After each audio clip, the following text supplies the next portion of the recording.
What if the greatest war films of the 60s weren't the epics everyone remembers, but hidden treasures buried beneath the surface? You think of Lawrence of Arabia, The Longest Day, maybe Patton, big names, flashy budgets, grand spectacle. But what about the smaller films, rougher, stranger, riskier films that didn't aim to comfort, but confront, that got lost in the shuffle, and that now demand rediscovery? This isn't a list of blockbusters. It's a tribute to the daredevils of wartime cinema. The films that refused to glamorize, that twisted the genre, that dared to be morally messy.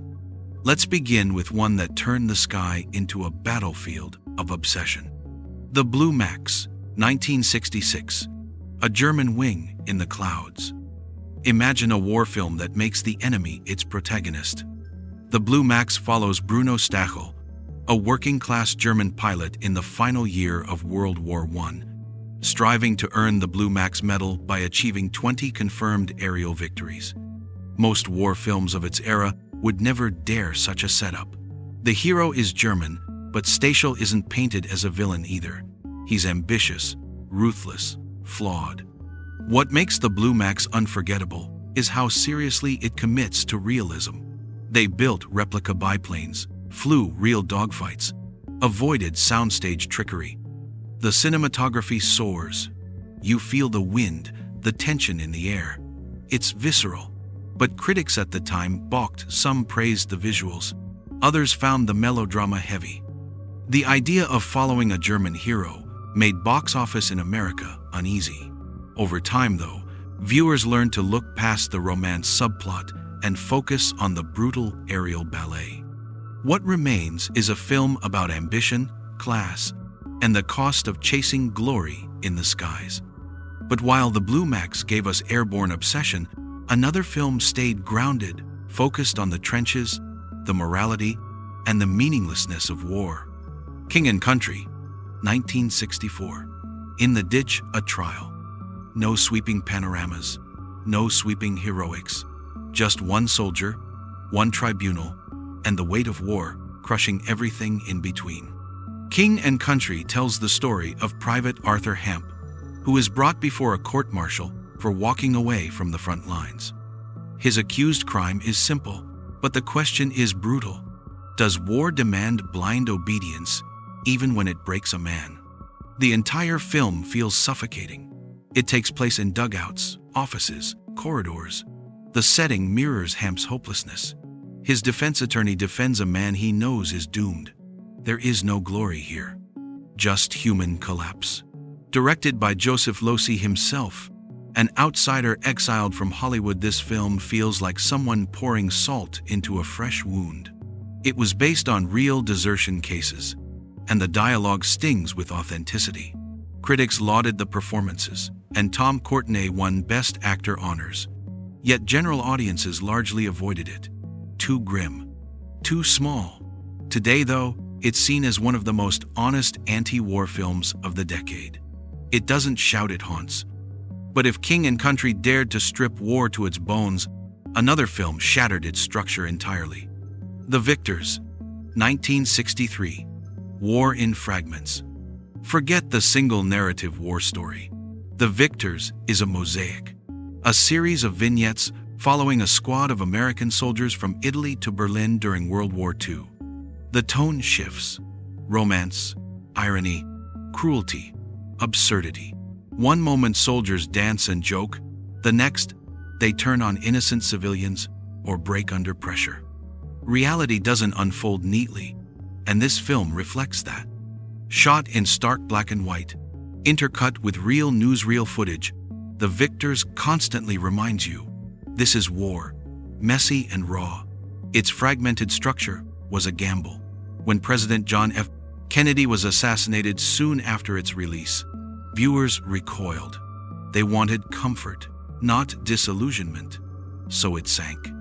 But now, it feels ahead of its time, an early cinematic experiment in deconstructing heroism. When the structure itself feels uneasy, that's intentional. You don't rest in this film, you churn. That said, sometimes you don't need grand scope to be powerful. Small stories can smash the grandest illusions. Hell is for Heroes, 1962. Grit over glory. Steve McQueen, before superstardom, cast not as noble leader, but as a scorched, unpredictable man, caught in war's grit. Hell is for Heroes takes place during a German advance at the Siegfried Line in 1944. A handful of GIs must delay the enemy long enough for the retreat to succeed. That's it, no sweeping campaign, no saving the world. Just defiance, desperation, and pressure. Budget cuts forced the crew to film almost entirely on one stretch of land. Instead of disguising it, director Don Siegel leaned into it, making the surroundings claustrophobic, the tension tight. McQueen's character is bitter, sharp, volatile. No bromides, no grand speeches. He's survival incarnate. The supporting cast, including James Coburn, rattles around him tired men pushed to breaking points. At its release, overshadowed by bigger war epics. But in retrospect, Hell is for Heroes reveals how little you need. A few men, a desperate mission, and the quiet desperation between the shots. Sometimes war's terror lives in the margins. Up till now, these were psychological, structural, or small scale. But next we'll visit a film that unbuckled the genre entirely. Dark of the Sun, 1968. A war fever dream. If the victors fragmented war, Dark of the Sun hurls you into raw, chaotic immersion. Set in the Congo during the crisis of the mid-60s, it follows Captain Curry and his band of mercenaries. Their mission is simple: rescue civilians and carry away diamonds. But nothing stays simple. Betrayals, massacres, moral collapse, characters break, lines blur. Director Jack Cardiff doesn't hold back. This is sweaty, brutal, unglossed conflict. A demented ex-Nazi in the mix only increases the madness. Some critics called it excessive, but others saw the raw power. Over time, it earned cult status. Martin Scorsese listed it as a guilty pleasure, admiring how far it pushed boundaries for its era. What keeps Dark of the Sun alive is its raw energy. It doesn't feel polished. It feels alive, dangerous, unpredictable, like a fever that you can't shake. From fever pitch, let's slow down to the beach, or what the beach meant in war. Beach Red, 1967. The beach before the storm. Drop on the shore. Bullets everywhere. Men dead before they land. Beach Red immediately strips you of comfort.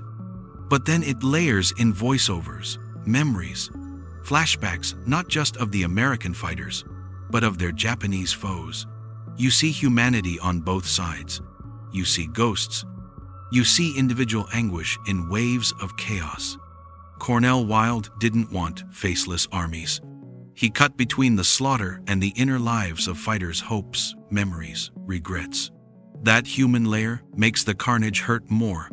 The film was so shocking that the Marine Corps pulled support, and the Catholic Legion of Decency condemned it. Some theaters even restricted screenings. Still, Wilde doubled down. He wanted to unglamorize war, to show the mud in the boots, the ruptured nerves, the lingering breath. Today we see it as a precursor to modern realism in war cinema. It may not be perfect, but Beach Red remains unforgettable in its ambition. We've seen realism, fragmentation, grit, madness. But here's a film that reframed war as absurdity itself. How I Won the War, 1967. War as absurdist theater. You don't go to war movies expecting John Lennon, psychedelic visuals, and absurdist satire. But How I Won the War gives you exactly that. Michael Crawford plays Lieutenant Goodbody, leading a platoon in North Africa, with a mission nobody understands among them: building a cricket pitch in the desert. The film collapses logic, turns death into slapstick, breaks the fourth wall, loops scenes that contradict themselves. Soldiers die, then they reappear, jumps in time, bright colors, wry narration. It's more parody than war movie. Yet beneath the humor lies a brutal point.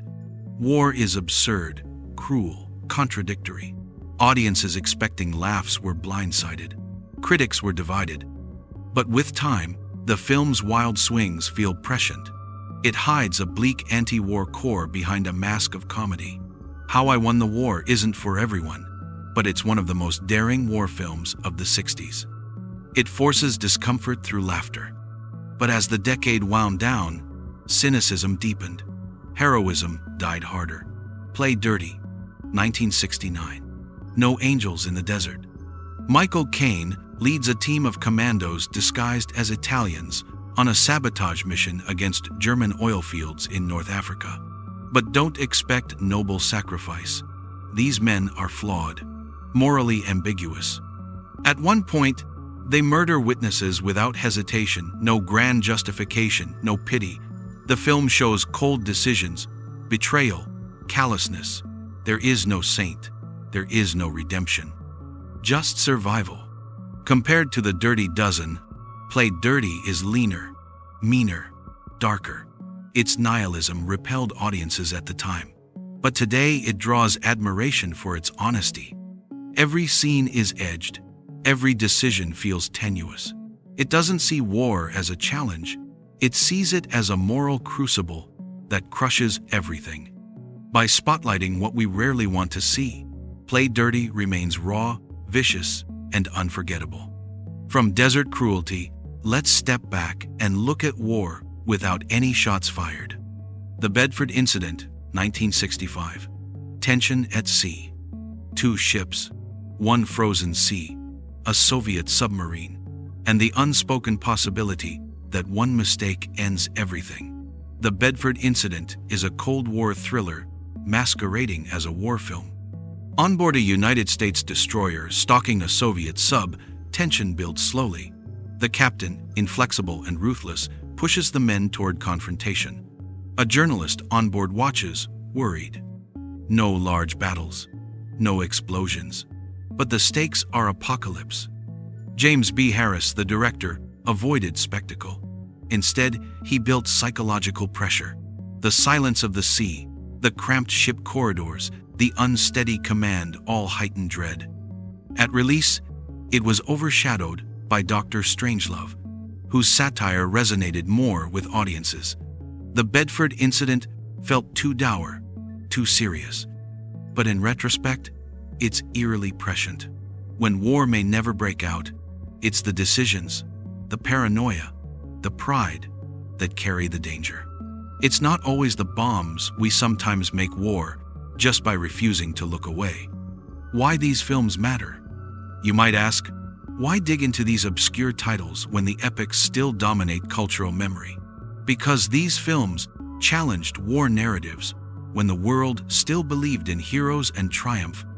The blockbusters sell you clean lines, good versus evil, victory versus defeat. These others sold discomfort. They asked moral questions. They complicated heroism. They blurred lines. They showed war from the loser's eyes, the collateral victims, the cracked psyches. In each case, the film was marginalized at release, too weird, too raw, too out of step.